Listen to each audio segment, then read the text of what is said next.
Hi, I'm John Fredrickson, and welcome to the ISTDP Institute. You know, patients can use tactical, repressive, character, and regressive defenses. And since these defenses have different purposes and structures, they require different types of intervention. Repressive defenses keep feelings out of awareness. They have an internal function to distance us from our feelings. Among the most common repressive defenses are avoidance, denial, displacement, identification with the aggressor, identification with the object of your rage, intellectualization, isolation of affect, minimization, rationalization, reaction formation, and suppression.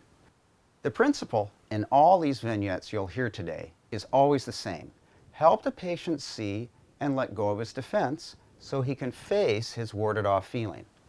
Let's take a look at an example of how to help a patient see and let go of a repressive defense. In the following example, the patient admits that she avoids her feelings. The therapist must remind the patient that avoiding feelings is the anti-therapeutic task.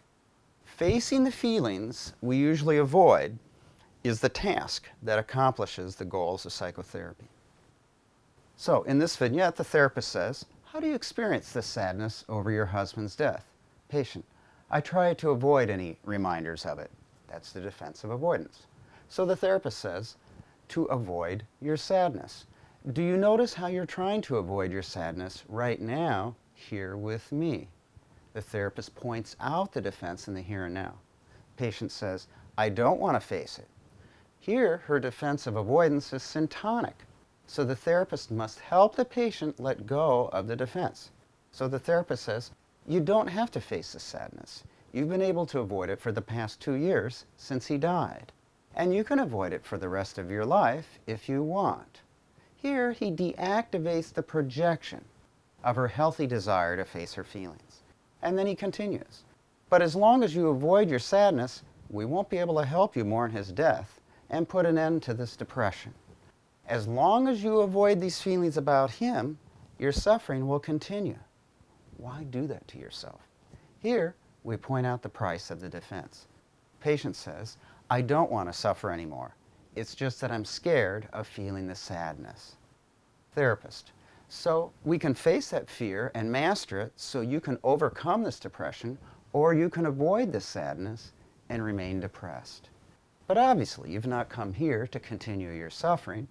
Patient: "No, I remember the day he died. I shut down completely."